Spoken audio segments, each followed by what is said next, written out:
and welcome to this bullet journal with me video. Today I'm going to be showing you guys the process of how I created my Hufflepuff student spread. If you haven't seen any of the other videos in the series, that's totally okay. Basically what I've been doing is each month I'm featuring a different Hogwarts house.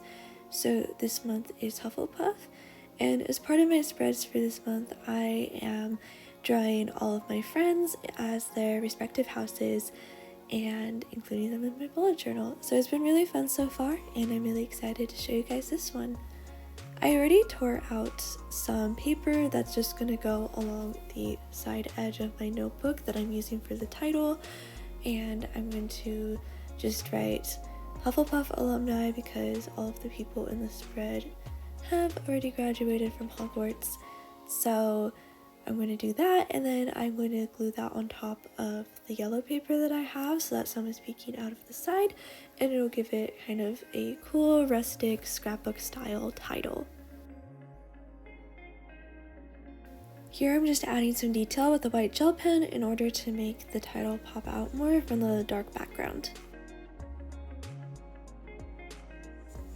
I measured out the sides so that it would fill the entire length of my notebook and look like it was just a part of the paper already. Also, to complete the effect, I'm cutting out the edges to match the rounded edges of my notebook. As you can see, I've already penciled in the drawings because I'm too self-conscious to do my sketching on camera. I usually start over several times. I don't have a ton of practice drawing people, so it sometimes takes me a while, but right now I'm just outlining it with my black felt tip pen, and this pen is actually water resistant, so I'm able to do watercolor on top of it, which is super nice. Makes it a bit easier for me, but if you're doing this, just make sure that the pen you're using isn't going to smear if you put watercolor on top. We're actually starting out with myself this time. I am a Hufflepuff, and I wanted to make sure I did myself first because usually the first time I do things is always the worst and I get practice later on.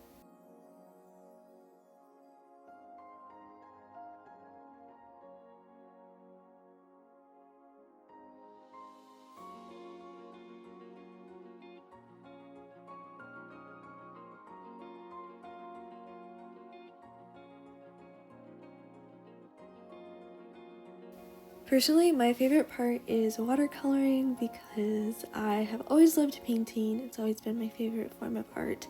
So the first thing that I'm going to do is mix the Hufflepuff yellow, which the one that I was putting on at first was a little bit too bright, so I evened it out with a little bit of orange and I toned it down with some purple.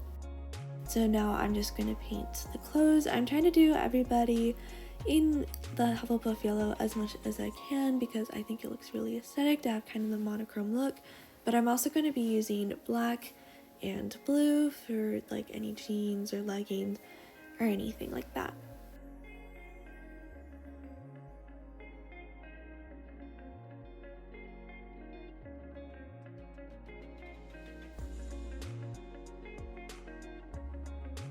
I like to add a bit of shading by adding a more pigmented yellow or more toned down yellow in the areas where there are folds in the clothes or that are facing away from my imaginary light source, just to make these a little bit less flat and more multi-dimensional.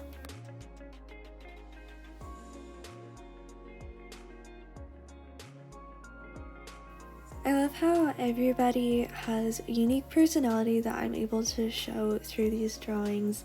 Everybody has their own sense of style, the things that they really love, and I really did try to capture that within the spread. Like I said before, I don't have a ton of practice drawing people, and probably my worst enemy is drawing hands and feet, and since there's so many people to draw on this, I was so tired of drawing feet by the end of this, and as you can tell, I tried to hide the hands as much as I could. Now that I've finished adding all of the yellow, I'm going to mix the paint for the jeans. I always try to go from the lightest shade to the darkest shade while I'm working, just in case there's any residual paint left on my brush. I don't want to mix that in with the lighter colors. In order to make a really nice blue jeans color, I like to add light blue, some navy blue, some white, and a little bit of yellow, and for me that works really well, and it's easy to do different shades of this color when I'm drawing, or by layering it on thicker when I want to add shading.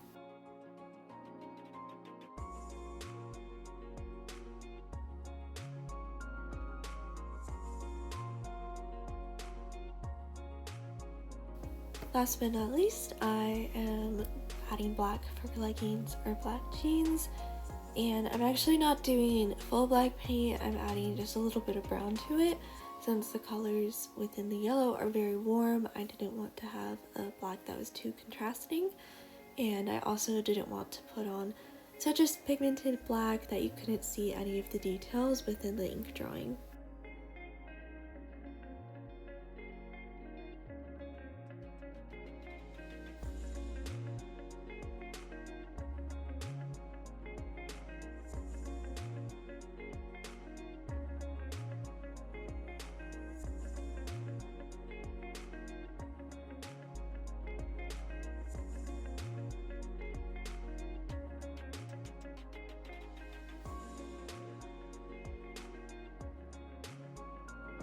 I made sure to let the watercolor dry for a little bit before I went on to the last stage, which is writing everybody's names and little Harry Potter facts about them.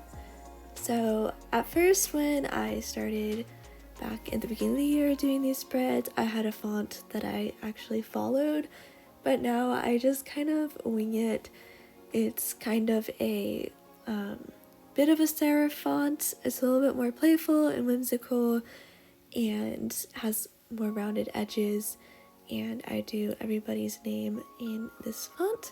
And after that, I'm going to write in their Patronus, their favorite Hogwarts class, and just a little blurb about what they liked to do while they were at Hogwarts. To save time, I used watercolor to fill in the empty spaces in the lettering because I didn't want to take my thin tipped pen and color each individual letter in.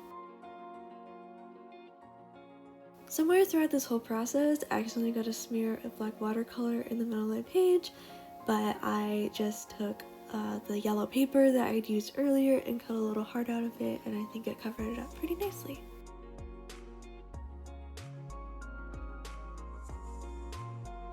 After adding some yellow highlight, the spread was all finished. Thank you so much for watching this video. I'm so happy with the way this turned out. I love Hufflepuff and I love the color yellow, so this was such a fun spread to do. And if you have any questions, leave them down in the comments below. Don't forget to like and subscribe, and I hope you have a wonderful day.